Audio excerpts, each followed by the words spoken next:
श्री शिवाय नमस्तुभ्यम। दोस्तों, जैसा कि दोस्तों आप सब जानते हो, कल है बुधवार का दिन और बुधवार के दिन पड़ रही है द्वितीया तिथि, जो कि बहुत ही खास और विशेष होती है।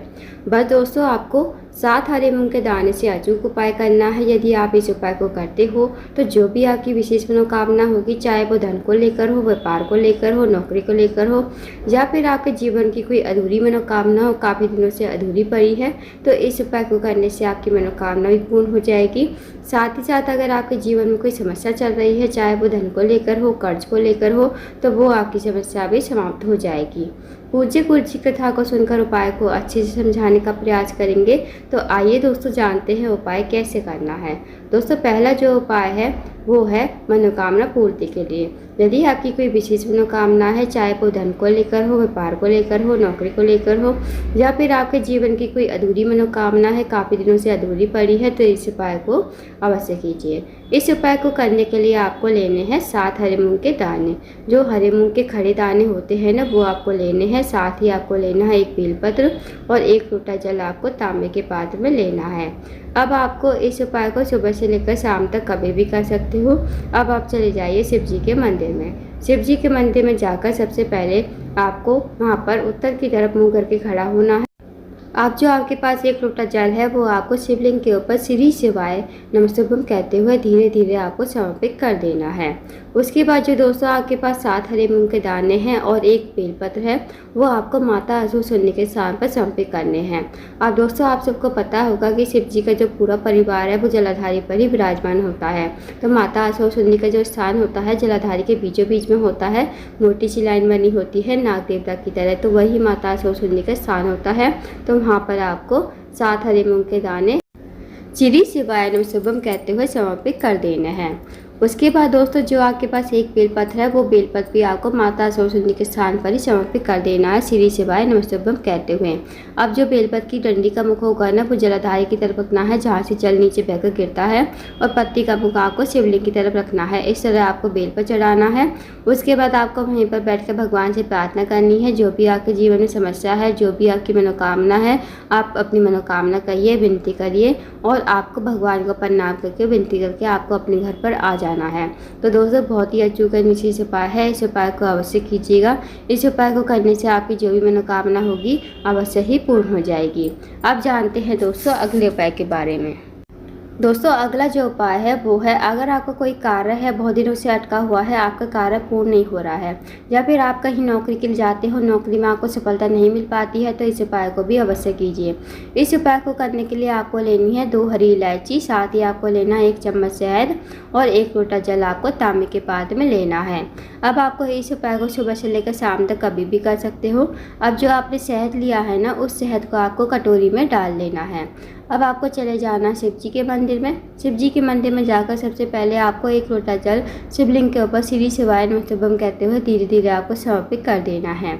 उसके बाद दोस्तों, आपके पास जो 2 हरी इलायची है, शहद है, 2 हरी इलायची को आपको शहद वाली कटोरी में ही डाल देना है और इन्हें अच्छी तरह से आपको मिक्स कर देना है, ताकि हरी इलायची जो है शहद में हो जाए। उसके बाद आपको इस कटोरी को हाथ में लेना है, भगवान से प्रार्थना करनी है। जो भी आपका कार्य अटका हुआ है, बहुत दिनों से पूर्ण नहीं हो रहा है, या फिर आपकी नौकरी नहीं लग पा रही है, आप अपनी समस्या कहिए और इन 2 हरी इलायची और शहद को आपको शिवलिंग के ऊपर श्री शिवाय नमस्तुभ्यम कहते हुए और अपनी मनोकामना कहते हुए आपको समर्पित कर देना है। उसके बाद आपको 2 मिनट मंदिर में बैठना है, श्री शिवाय नमस्तुभ्यम का जाप करना है। उसके बाद आपको भगवान को प्रणाम करके विनती करके आपको अपने घर पर आ जाना है। तो दोस्तों, बहुत ही अचूक विशेष उपाय है, इस उपाय को अवश्य कीजिएगा। अब जानते हैं अगले उपाय के बारे में। अगला जो उपाय है दोस्तों, वह है रोग मुक्ति के लिए। यदि आपके घर में कोई व्यक्ति काफ़ी दिनों से बीमार पड़ा है, उसकी जो बीमारी है दूर होने का नाम नहीं ले रही है, तो आप इस उपाय को भी अवश्य कीजिए। इस उपाय को करने के लिए आपको लेनी है 1 बेलपत्र, साथ ही आपको लेना है 1 लोटा जल तांबे के पात्र में, और जो आप बेलपत्र लोगे ना, वो कहीं से कटी फटी खंडित नहीं होनी चाहिए, इस बात का विशेष ध्यान रखना। अब दोस्तों, आपको इस उपाय को सुबह से लेकर शाम तक कभी भी कर सकते हो। अब आप चले जाइए शिव जी के मंदिर में। शिव जी के मंदिर में जाकर सबसे पहले आपको 1 लोटा जल शिवलिंग के ऊपर श्री शिवाय नमस्तुभ्यम कहते हुए समर्पित कर देना है।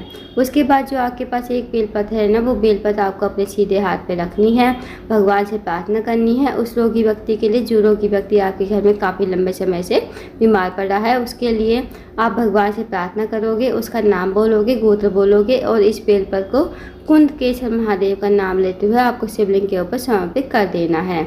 उसके बाद आपको 2 मिनट मंदिर में बैठना है, श्री शिवाय नमस्ते ओम का जाप करना है। अब जो आपने बेलपत्र चढ़ाई थी ना शिवलिंग के ऊपर, वो आप भगवान से विनती करके औषधि के रूप में आपको अपने घर पर लेकर आनी है। इस बेलपत्र को घर पर लाकर उस रोगी व्यक्ति खिलाना है जो रोगी व्यक्ति आपके घर में काफ़ी लंबे समय से बीमार पड़ा है। उसको आपको कुंदकेश्वर महादेव का नाम लेते हुए आपको इस बेलपत्र को चबा चबा कर खाने को कहना है।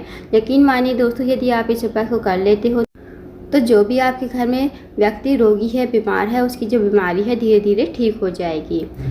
तो दोस्तों इस उपाय को अवश्य कीजिएगा। अब जानते हैं अगले उपाय के बारे में। अगला जो उपाय है दोस्तों, अगर आपके जीवन में धन की कमी है, पैसों की तंगी है या फिर आर्थिक समस्या से बहुत ज़्यादा परेशान हो, आपके घर में पैसा तो आता है पर पता नहीं चलता है कहाँ चला जाता है, या फिर आपके घर में माता लक्ष्मी का वास नहीं है, माता लक्ष्मी आपसे रूठी हुई है, तो इस उपाय को अवश्य कीजिए। इस उपाय को करने के लिए आपको लेनी है 9 चने की दाल, साथ ही आपको लेना है 1 लोटा जल और एक छोटा सा गुड़ का टुकड़ा आपको लेना है। अब आप इस उपाय को सुबह से लेकर शाम तक कभी भी कर सकते हो। अब आप चले जाइए शिव जी के मंदिर में। शिव जी के मंदिर में जाकर सबसे पहले आपके पास जो चने की दाल है ना, वो आपको थोड़ी सी गीली कर लेनी है। गीली करने के बाद आपको ये चने की दाल जो है शिवलिंग के ऊपर श्री शिवाय नमस्तुभ्यम कहते हुए आपको समर्पित कर देनी है।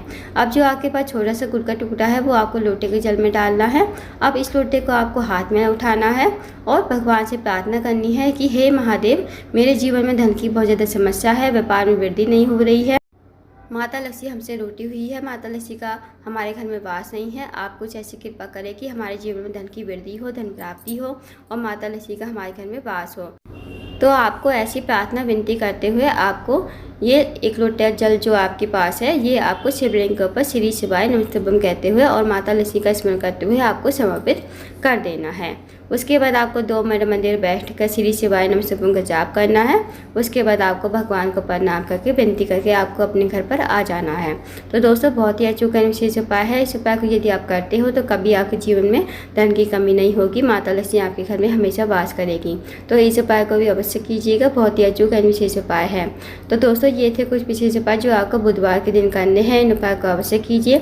अगर आपको जानकारी पसंद आई हो, वीडियो को लाइक करें, शेयर करें, चैनल को जरूर सब्सक्राइब करें, कमेंट बॉक्स में श्री शिवाय नमस्तुभ्यम हर हर महादेव जरूर लिखें।